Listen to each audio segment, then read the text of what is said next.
Good morning, all. This is Chris Jagger here at Baker Book House, and we are getting ready to start our librarians reviews. If any of you normally join us on Facebook and are ready to jump over there, don't go. We're having technical difficulties with Facebook, which is shocking to everybody, I know. So anyways, we're going to record it. We will put it on Facebook later this afternoon or tomorrow once we get everything figured out. So this morning we're going to have Jessica go first. I just want to mention a couple fiction events that are coming up. On May 17th, we have a virtual event with a bunch of romantic suspense authors. I'd like to list them, and right now I am totally blanking because of all these things that happened this morning before we went live. It's perfect. We're having a great day. And then May 19th in store, Autumn Little is going to come and talk about her book, which I will let you know about a little bit later this morning. So thank you for joining us, and we'll have Jessica get started. All right, so while we're on the topic of upcoming events and stuff, there are a couple of announcements for the children's department. We do have, for the first time, an art of storytelling workshop for kids about 5 to 10 years in age. If they're younger or older, they'll still be able to participate. That is May 21st, 1 to 3. And then starting May 23rd, we have open signups for our summer reading program. This year's theme is going to be Swim Deep with Jesus. So I'm really excited to get that launched and see everybody participating. All right, so we do have a short stack of reviews this week, but there are some really, really fun titles still. So this first one is a 6 to 8 fiction book by Bob Smiley. He is a Christian comedian. He is absolutely hilarious. I've been following for a while, so when I found out he was coming out with this book, I was pretty stoked. So in this book, it is focusing on middle school and all of the trials that go in that. Our main character, the average boy, also known as Bob Smiley, has to deal with bullies and all of the trials of homework. And then during the same time, his youth group challenges him to stand up for God. So now he's trying to learn how to do that amidst all of, normal middle school chaos. Sea Squirrels has come out with their 10th book in the series. We get to follow Merle and Pearl in more adventures. So in the last book, we saw that Pearl escaped, but Merle was not quite fast enough. So now the kidnapper, squirrel napper, is trying to smuggle Merle across the Jordan River. But along the way, we get to see a potential rescuer, our little friend, the blue lizard. And we get to see if he can save Merle. And Imagination Station are not slowing down at all in coming out with their books. So they just recently came out with number 28. And in this one, the kids are on board the ship, so they're in the middle of the sea, and they get accused of witchcraft for whatever reason. So during this time, they have to trust in God to get them through all of those different trials, stuck in sea amongst all of these people that are ready to throw them overboard. But they have to trust God's going to get them through that alive. Right. In our 3 to 5 stories, we do have 2 new ones by Bob Hartman. Now, these are really unique illustrations. They're very different from your typical storybook, but they turn different parables and they put them in rhyme, and they tell them in ways that you typically wouldn't hear them otherwise. They're still very biblically based, still very true, but they just offer a different perspective. And these ones are on The Lost Sheep, so One Sheep Short, and The Fantastic Feast. All right, Glynis Nellis also came out with another book. She has decided to tackle explaining what baptism is. So this is a Bible question picture book that just explains all of the different ways that we can be baptized, the meaning behind baptism, and how important it is for us to do.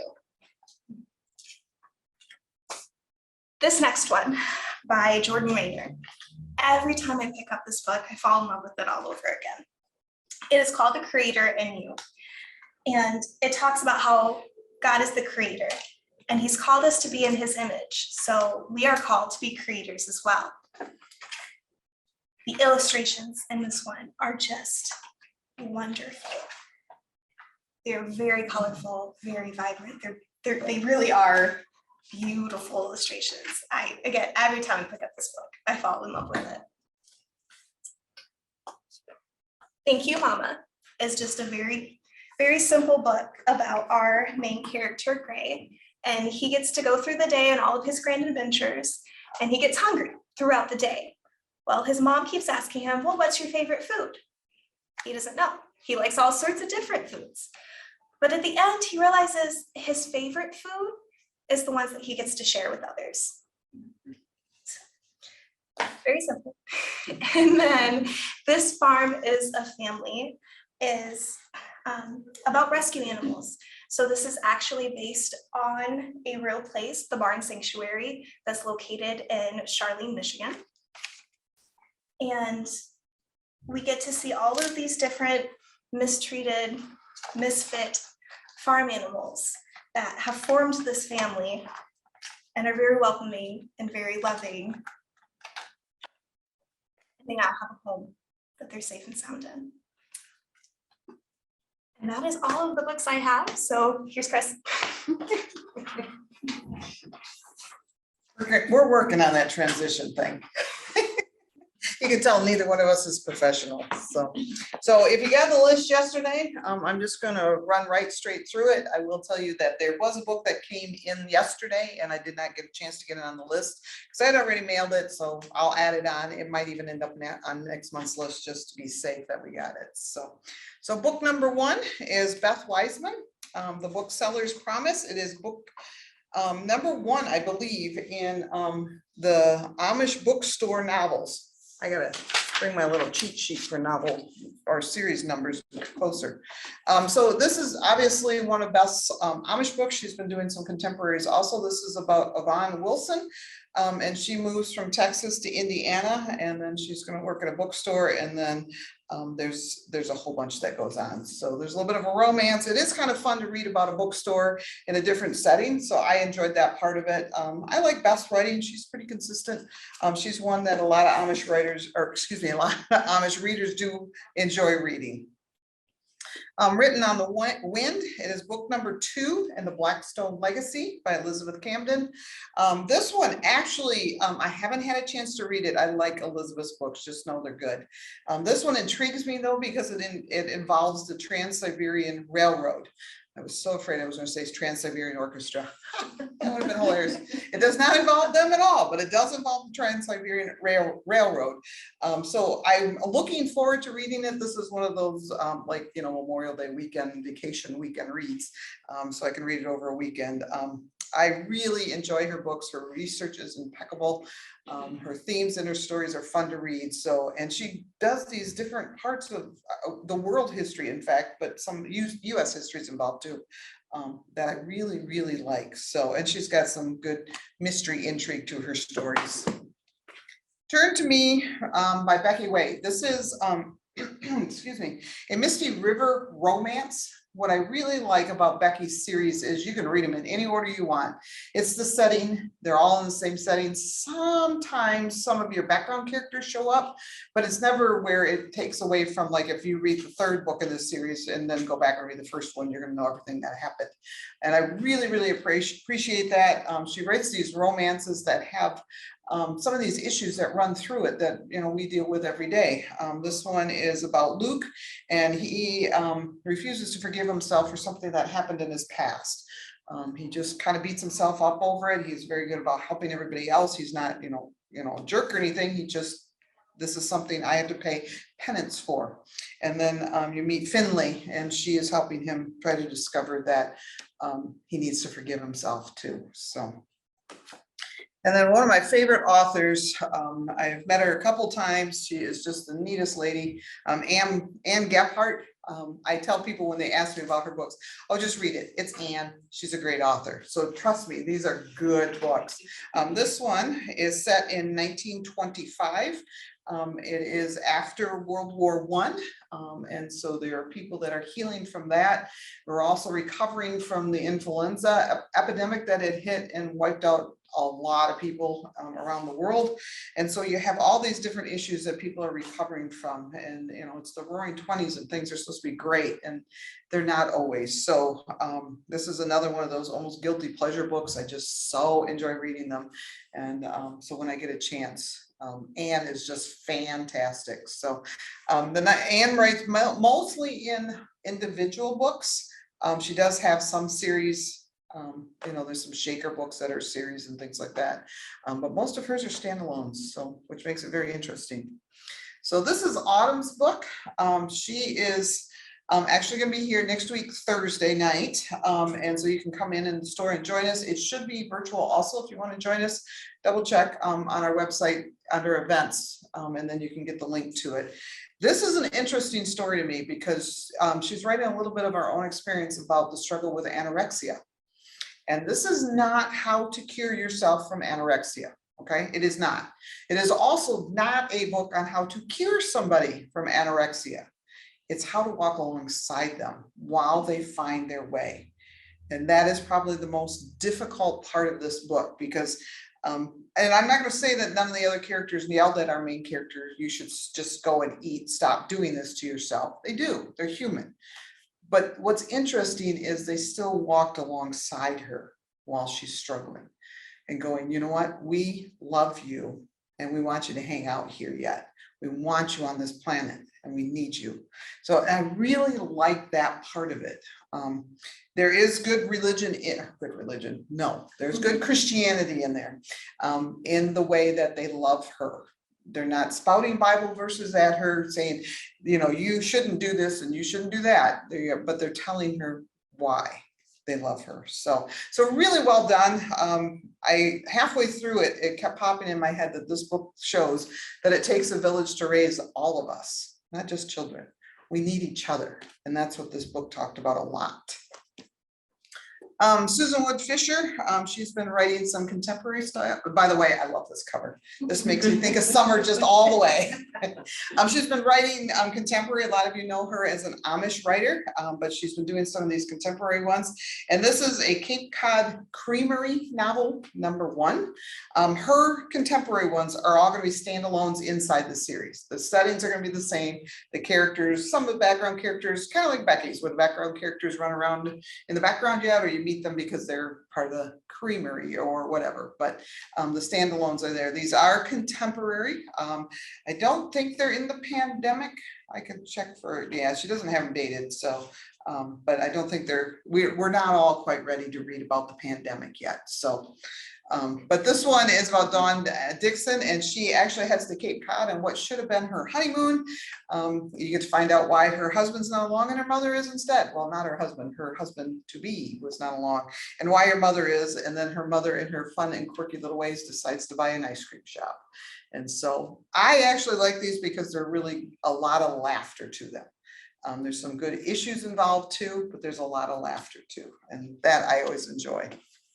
Jody Hudlin, this is book #3 of her Colorado Cowboys, To Tame a Cowboy.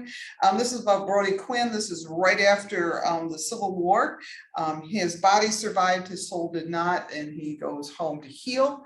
And he decides to take care of or help the rancher, or help the wild horses that the ranchers are killing because the horses are eating the pasture food that they need for their cows. So there's that involved. So if you like wild horses, this probably is a really good book.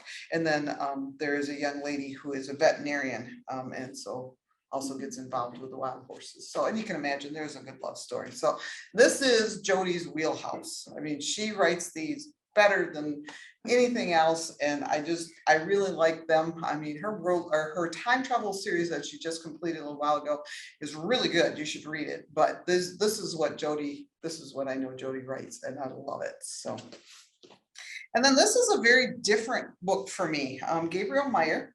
She's a debut novelist for Maker. I'm trying to think off the top of my head. I think she's got a couple other books released in boy, I don't know for sure though, so sorry, Gabriel. But anyways, this is not really time travel, but time crossing. It's about the same character lives in 2 different time periods. She happens to live in the time period just before the American Revolution starts, and just before World War I starts. And then at the age of 21, she gets to decide which timeline she's going to live in. And she's pretty sure she knows, but yet does she? So it's just kind of a fun book that way.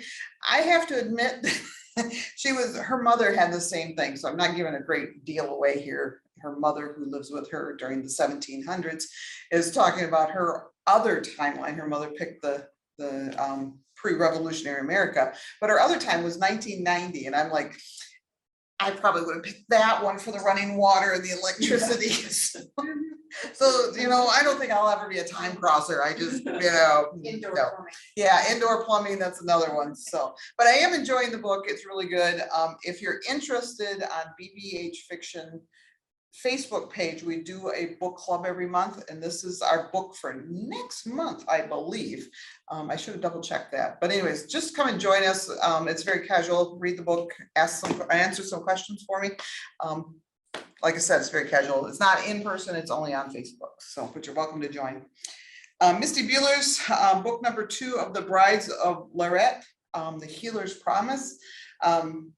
This was, I was going to get you the date. I looked and then promptly forgot, 1815. So you got the War of 1812 is going on. And so Levi Master is has spent time as a British spy. And so now there's a whole bunch going on, and that he is trying to change his ways and support America. So Misty writes historical romances. She has for many years. If you find her and really like her backlist is amazing. She has got lots and lots and lots of books that she sells, self-pub books online. So if you find yourself falling in love with her writing, please make sure you check out her backlist. Natalie Walters, I'm always trying to call her the wrong name. This is book number 3 of the book number 2 of the Snap Agency. This one actually starts out a little bit, just to give you a background, in 1964. And our main character is her grandfather is one of the ones working on a nuclear thing for the US government, and suddenly it's shut down. Well, jump forward a few years and Eleanor realizes she has some of that code and she knows what it's for. And now there are other bad people trying to get that too, to sell it on the black market. So, so we have a Snap agent, and I'm not sure if I'm going to say it right, but you can guess. It's Kekoa. It's Kekoa. It's better when you name them Fred, because then I can read it. Just kidding. But anyway, so he is assigned to protect her and take care of her. So, and because it's romantic suspense, of course, the romance involves from that. This one, I actually basically sat down and read this one. I fell in love with San Antonio. I was there in 2019. I happened to stay in a hotel that was down the block. Literally, I had to walk around some buildings, and I was at the Alamo. And I love the history of it. I wandered in and out of there. In fact, a couple of the guards recognized me the third time I was in there, and we were talking. So it was just a lot of fun. I really, really enjoyed it. So this is set during that time. Now it is also a split time. So there is the contemporary story, but this is set during the Battle of the Alamo. And so it's kind of a woman's perspective. You do meet some of the main characters that we know of in history, but we also meet what it was like to be one of the background characters at the Alamo when this battle was going on. So really enjoyed it. This Door to the Past series that Barbara is doing has been fascinating, because history is being told from the perspective of the women that were involved. And I really, really like that. And Catherine Fuller, this is part of her Amish Mail Order Bride series. This is book number 3 of that. It's Catherine Fuller. I really have no idea what else to say. She's doing her Amish books, and she is also doing a contemporary story, just kind of like Beth Wiseman is. So you have 2 different ways to read her. Her writing is amazing. I thoroughly enjoy it. So if you have Amish readers in your library, make sure you check out Kathleen. And then the one that I was going to add is Amy Clipson, The View from Coral Cove. Amy is also writing contemporary. Many years ago, I think when she first started, that was mainly her writing was just contemporary, and she added the Amish in and did very well with it. She's still writing Amish, so those of you reading it, don't panic, she's still writing it.